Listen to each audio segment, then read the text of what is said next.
ఈ ఇల్లు ఎక్కడిది? మేము కిరాయి ఇంట్లో 20 సంవత్సరాల సంది కిరాయి కడుతున్నాం. మరి రేవంత్ శెట్టి వచ్చిండు, మరి ఏమన్నా చేయాలి కదా గరీబులకు.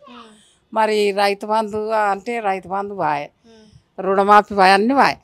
మరి బతుకుడు ఎట్లా? ఒకడు ఎడ్డి కూడా ఉన్నాడు నాకు.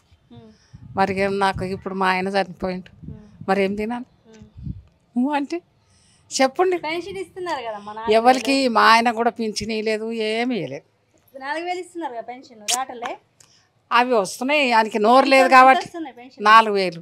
నాకు కాదు, నోరు లేని పిల్లగానికి వస్తున్నాయి. మీకు రాటలే? నాకు పింఛన్ ఉంటే అంత ఒట్టు. ఎందుకు అప్లై చేసుకోలే? మొన్న చనిపోయిండు ఆయన, 4 నెలలు చనిపోయి. మరి ఇక పింఛన్ లేకపోయా, నీకు ఇల్లు లేకపోయా, కిరాయిలు కట్టుకొని అసంటి వాళ్ళకి గరీబ్ వాళ్ళకి చేయాలి. మరి ఉన్నోడికి పోయి ఉన్నోడు చేస్తే ఏం లాభం వచ్చి చెప్పు మీరు. ఎట్లా మరి 6 పథకాలు చాలా పథకాలు ఇస్తున్నారు, ఏం పథకమే లేదు. నాకైతే కరెంటుది రుణమాఫీ కాలేదు, సరిగా రాలేదు. మీరు చెప్తే నమ్ముతారో లేదో. కిరాయి ఇల్లు కిరాయి కట్టుకుంటుంటున్నాం. అదేమో అక్కడ అప్పటి అండ్లు ఇస్తున్నారు, ఇండ్లు ఇస్తున్నారు అని ఎన్నో మాటలు కొనవి ఇచ్చిన. కింద పడ్డ కూడా నేను. ఆ పెద్ద మనిషి కూడా పింఛన్ లేదు, నాకు కూడా పింఛన్ లేదు. ఒక పిల్లగాడు, ఎడ్డు పిల్లగాడు, ఈ పిల్లలు ఉన్నారు, కష్టం చేసి కట్టెలు కొట్టి బతుకుతారు. ఎట్లా చెప్పాలి బెట్ట? కేసీఆర్ ఉన్నప్పుడు ఏదైనా న్యాయం చేసిండు. కేసీఆర్ లేడు ఇప్పుడు. ఆయన ఎప్పుడు వస్తాడో ఏమని ఎదురు చూస్తున్నాం మేము. మరి ఈ రేవంత్ ఏం చేస్తున్నాడు? మాకు ఏం చేస్తున్నాడు చెప్పు. మరి ఏం చేయండి, ఏం లేదు, ప్రాబ్లం లేదు. మాకు కావాలని అంటున్నారు. ఫ్రీ బస్ తెచ్చా, ఫ్రీ గ్యాస్ తెచ్చా, ఫ్రీ కరెంట్ తెచ్చా, రైతు బంధు మాకు నా కొడుకు గ్యాస్ ఉన్నది అని పేరు మీద, గ్యాస్ ఇది కాలేదు మాకు, కరెంటుది ఇది కాలేదు. మరి ఇంకా ఏం కాంది, ఏం వేయాలి, ఓటు వేయాలి చెప్పు. ఆయన వచ్చి మన పనులు చేస్తే కరెక్ట్ చేస్తున్నాడు అని మనం నమ్మకం పట్టుకుంటాం. మరి ఏం పని లేదు, డబ్బులు లేవు. డబ్బులన్నీ కేసీఆర్ అయిపోగొట్టాడు అంటున్నాడు. కేసీఆర్ అంటే అతను మంచి పనులు చేసిండు, మంచి పనులు చేసిండు, పోయినాయి పైసలు. అతను ఏం తినలేదు, గరీబులకు చేసిండు. చూడు ఇగో అతని మనం పెట్టాడు, ఈయన మనం పెట్టాడు, గరీబులకు చేసిండు ఆయన. కేసీఆర్ అంటే కేసీఆర్ అతను ఉన్నప్పుడు అందరూ మంచిగా చేసిండ్రు. కానీ ఇప్పుడు ఏం లేదు బెట్ట. ఎట్లా మరి ఈసారి జూబ్లీస్ కేసీఆర్ పార్టీ వస్తుందా, రేవంత్ రెడ్డి పార్టీ వస్తుందా? ఇక రేవంత్ ఇక దేవునికి ఎరకమ్మ. ఇక వేసేటోళ్ళకి వేస్తాము, ఎవరికి ఏమంటే వాళ్ళకి వేస్తాం. కానీ మాకు ఎవరైతే మంచిగా చేస్తే వాళ్ళకి వేస్తాం. జూబ్లీస్లో బై ఎలక్షన్ వస్తున్నాయి. ఈసారి ఏ పార్టీ గెలిచే ఛాన్స్ ఉంది? ఇక్కడ ఎక్కువ శాతం అయితే బీఆర్ఎస్, ఎక్కువ శాతం సునీత గారు గెలుస్తారు. నవీన్ యాదవ్ కొన్ని మంచి పనులు చేసింది, కానీ కాంగ్రెస్ అయితే మొత్తం హైదరాబాద్ వల్ల మొత్తం ఉంచేసింది. దానివల్ల ఉపయోగం లేదు. కానీ బీఆర్ఎస్ గుర్తుంది ఎక్కువ ఓటు. మీ ఎర్రగడ్డ డివిజన్ అసలు ఏంటి మెయిన్ ప్రాబ్లమ్స్ ఏమున్నాయి? మొత్తం ఇదంతా పట్టించుకుంటలేరు. హైదరాబాద్లో మొత్తం సరే నాశనం అయిపోయింది. కచరా అంటే ఎక్కడ పడితే అక్కడ ఉంటుంది, సరే పట్టించుకుంటలేరు, మొత్తం అది అయిపోతుంది.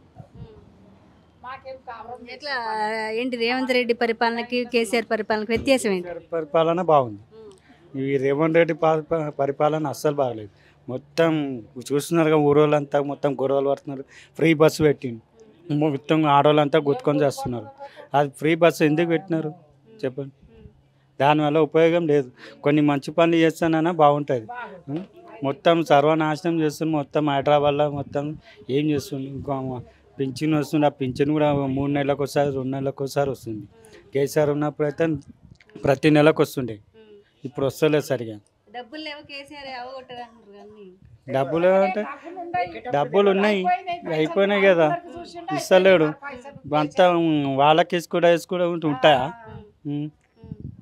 అట్లా రేవంత్ రెడ్డి పరిపాలన అస్సలు బాగాలేదండి, అంతే. అంతా కావాలనే బీఆర్ఎస్ వాళ్ళు చేస్తున్నారు, మేము మంచిగానే చేస్తున్నాం అంటారు అంటే చూస్తున్నారుగా మీరే. బీఆర్ఎస్ ఏం కావాలని చేస్తారు, అందరు చూస్తున్నారు. బీఆర్ఎస్ పరిపాలన మంచిగా ఉంది, డబల్ బెడ్రూమ్ కూడా ఇస్తుండే, కానీ ఈయన ఆపేసింది.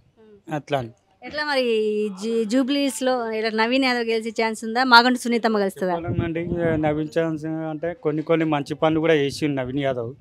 వచ్చే ఛాన్స్ కూడా 50% ఉంది. ఇక బీఆర్ఎస్ కూడా ఉంది, అందరూ ఎక్కువ శాతం అయితే బీఆర్ఎస్ ఎక్కువ వస్తుంది. 0 బిల్ అన్నారు. దీంట్లో 3 పోర్షన్లు ఉన్నాయి. దీంట్లో 3 పోర్షన్లు ఉంటే 3 పోర్షన్లు కాదు, ఒక్కదానికే 0 బిల్లు. మా నాయన ఫాదర్ ఉన్నప్పుడు పింఛన్ రాలే, ఈ మా అమ్మకి పింఛన్ కూడా కాలే. వానికి 6,000 అన్నారు, 4,000 కదా, 4,000 దొరుకుతుంది. ఏం బాగున్నది చెప్పండి? బస్సు ఫ్రీ అని చేసిండు, బస్సు ఫ్రీ అని చేసిండు. ఆ పైసలు కూడా మగవాళ్ళ దగ్గర తీసుకుంటున్నాడు. బస్సులో మేము కూర్చుంటే వాళ్ళకి లేచి సీట్ ఇవ్వాలట. నేను ఇలాగే ఊరికి వెళ్తున్నా, కూర్చున్న వాడిని నువ్వు లేవు అంటే నేను ఇవ్వలే సీటు, నేను ఇవ్వలే. నేను ఒకటే మాట అన్నా, ఏమన్నా, నేను డబ్బులు ఇచ్చి వెళ్తున్నా, నువ్వు పుణ్యానికి వెళ్తున్నావు, వేరే బస్సులో రాపో అని చెప్పిన, కానీ నేను సీటు మాత్రమే ఇవ్వాలి. అదే బతిమలాడుంటే నేను ఇచ్చేవాడిని సీటు. జర కాళ్ళు నొప్పులు ఉన్నాయి, జర లేవమ్మా అంటే నేను లేచేవాడిని. నువ్వు లేవు మీదికి, నేను కూర్చుంటానంటే నేను ఇవ్వలే సీటు. ఒకటే మాట అన్న, నేను పైసలు ఇచ్చిపోతున్నావు, నువ్వు పుణ్యానికి పోతున్నావు, మీ పైసలు కూడా మా దగ్గరనే కొడుతున్నాడు, బాగలేదు దిగిపోవడానికి. అసలు నువ్వు సీటే ఇవ్వాలి. ఈ పరిపాలన బాగలేదు. ఇప్పుడు జూబ్లీస్ అంటారా ఎమ్మెల్యే అంటే ఇక ఆమెనే, పక్క ఆమెనే వస్తుంది 100%. ఆమెనే రావాలి. ఎందుకంటే కొన్ని మంచి పనులు కూడా చేసిండు కదా ఆయన, అది మనసులో పెట్టుకొని రావచ్చు. ఇప్పుడు వీళ్ళంతా కొత్త కొత్తలు కాబట్టి వీళ్ళు ఏం చేస్తారో తెలియదు, ఆ దేవుని కెరక. కానీ ఇక వీళ్ళు మాగంటి వాళ్ళు అయితే జర పర్వాలేదు. ఎందుకంటే మొన్న ఏదో చేశారు కదా, ఇక్కడ చేశారు, బతుకమ్మ పండుగ కూడా చేశారు, ఇక్కడ మంచిగా చేశారు. అంటే మాకు 100% అయితే ఆమె మీదనే నమ్మకం. బాగుండే, వాటర్ మంచిగా వచ్చేది. ఇప్పుడు ఆ నల్లు ఉందా, మోటార్ పెడితేనే నీళ్ళు వస్తాయి, ఇప్పుడు లేకుండా వాటర్ రావు. గతంలో మోటార్ లేకుండా నీళ్ళు ఎక్కేది, ఫస్ట్ ఫ్లోర్ దాకా నీళ్ళు ఎక్కేది, అంత ప్రెషర్ వచ్చేది. ఇప్పుడు చూడు అసలు మోటార్ పెట్టకపోతే నీళ్ళే రావు. అవి కూడా మడ్డి మండి నీళ్ళు వస్తున్నాయి, సాఫ్గా రావట్లేదు. లేదు, ఎన్నోసార్లు పోయి కంప్లైంట్ కూడా ఇచ్చి వచ్చినాం. పరిపాలన బాగలేదు. ఇంకొకటి, అది కరెంటు బిల్లు గురించి కూడా నేను 0 బిల్ అని చేయనీక పోయినా. అది ఏడికి ప్రజాపాలన ఉంది కదా, అక్కడికి వెళ్తే తీసుకున్నారు, కానీ మెసేజ్ వచ్చిందని చెప్తారు, మెసేజే రాలేదు. ఇంకా ఇక్కడ మీ సేవకు ఇక్కడ ఒకటి ఉన్నది, ఆడికి వెళ్తే మీరు ఆడికే వెళ్ళండి అని చెప్తారు.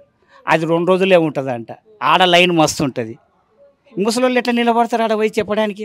మా ఫాదర్ ఉన్నప్పుడు పోయి ఇచ్చేసి వచ్చిండు. ఇంతవరకు 0 బిల్లు కాలేదునా, మాకు ఒక ఇల్లు కూడా రాలేదు. 2016లో రాసిచ్చింది మా అమ్మ, అయితే అప్పుడు రాలేదు, మళ్ళీ మొన్నటిది కూడా రాలేదు. ఇదే, ఇంకా వేరే ఏం లేదు. మేము చేసుకుంటేనే మాకు వస్తుంది. ఒక ఇల్లు లేదు, ఏం లేదు. 0 బిల్లు అన్న అయిపోయిటేనన్నా బాగుండే, కానీ అది కూడా అవుతలేదు. ఈ పరిపాలన బాగలేదు. పింఛన్లే ఏం లేదు, ఏమైందే మనకు పినిగలేత అప్లై చేయలే, అయ్యలే. ఎప్పటి నుంచి రావట్లే? మార్చి చేసిన డబ్బులు కూడా ఇచ్చిన ఇంట్లో మంట గట్ట, ఓడి కూడా ఒరిగిపోయిండు. ఫస్ట్ నుంచి పెన్షన్ లేదా? లేదు, అన్ని వాళ్ళు బాగా తినాలా. ఒక ఉక్కున్నాం, మళ్ళీ ఏం చేద్దాం, వాళ్ళకి జిల్లులే జబర్దస్తులే. ఎట్లా మరి జూబ్లీస్ లో ఎట్లా బీఆర్ఎస్ పార్టీ వస్తుందా, కాంగ్రెస్ పార్టీ వస్తుందా? ఆ పార్టీ వేస్తే కూడా వేస్ట్ ఉండదు అందరికి. మనకి మంచి చూస్తే కదా మనం యా పార్టీకి వేసేది. ఒక చీర బట్ట పంచితే కూడా అప్ప కాళ్ళు లేవు, అయ్యా కాళ్ళు లేవు అంట తిరిగితే కూడా లేదు ఒక్కరికి ఇస్తారు అంటే వెళ్ళిపోతారు. అట్లాంటివి ఏం చేస్తారు? ఇంట్లో ఆల్రెడీ ఎవరికైనా ఉందా పెన్షన్? లేదమ్మా, ఆ పెన్షన్ లేదు కొడుక, నాకు పింఛన్ లేదు. మీరు చెప్పండి అమ్మా, మీకు జూబ్లీస్లో బై ఎలక్షన్ వస్తుంది, ఈసారి ఏ పార్టీ గెలుస్తుంది ఇక్కడ? కేసీఆర్ అన్నదే పార్టీ గెలవాలనుకుంటున్నా. ఎందుకు? రేవంత్ రెడ్డి కదా గవర్నమెంట్లో ఉంది. నాకు నచ్చలేదు. ఎందుకు నచ్చలేదు? ఆయన ఏం చేసిండని? ఏం చేసిండు? ఫ్రీ బస్సు పెట్టారు, గ్యాస్ ఫ్రీ, కరెంట్ ఫ్రీ. ఎక్కడుంది గ్యాస్ ఫ్రీ? ఎక్కడుంది కరెంట్ ఫ్రీ? ఎక్కడుంది? మాకు ఎక్కడుంది? ఏది ఎక్కడుంది? ఇల్లు ఎక్కడున్నాయి? అది ఇస్తాం ఇది ఇస్తామా అన్నారు. అన్ని కొత్త ఇల్లు ఇచ్చారు, కొత్త రేషన్ కార్డులు ఇచ్చారు, ఎవరికి రాలేదు ఇంకా. మాకు కొత్త రేషన్ కార్డు లేదు, ఇల్లు లేదు, ఏది లేదు. అప్లై చేశారు మొన్న? చేసాం అప్లై చేసాం. అయినా కూడా ఇప్పటికీ మాకు ఏది లేదు, ఎవరికి ఏం రాలేదు. మాకు ఆధార్ కార్డు ఇస్తామా, అది రేషన్ కార్డు ఇస్తాము మీకు ఫ్రీ, ఇల్లు ఇస్తాం ఫ్రీ, గ్యాస్ ఇస్తాం ఫ్రీ, అన్ని ఇస్తాం ఫ్రీ అన్నారు. ఎక్కడుందమ్మా? ఎక్కడుంది? మాకు అడిగి ఇక మేము కూడా అలసిపోయాం. ఎన్నిసార్లు అడుగుతాం? నేను కూడా 3 సార్లు ఆపించిన ఇల్లింటి గురించి, 3 సార్లు ఆపించి కూడా రాలేదు మాకు. ఇట్లా గుడిసెలలో ఉంటున్నాం మేము. అప్పుడు కొంచెం బెటరే ఉండే మాకు. ఇల్లు ఎప్పుడు వచ్చింది మీకు? కేసీఆర్ ఉన్నప్పుడే మాకు ఇల్లు వచ్చింది. ఆ ఇల్లు వచ్చిన ఇల్లు మనకు క్యాన్సిల్ అయింది. కేసీఆర్ ఇచ్చారు కదా, మీరు క్యాన్సిల్ చేశారా? క్యాన్సిల్ అయింది ఇల్లు. వచ్చిన ఇల్లు క్యాన్సిల్ అయింది మాకు. ఇక ఏం చేయాలి? వచ్చినాక కూడా క్యాన్సిల్ చేయాలంటే ఇది న్యాయమేనా మీకు?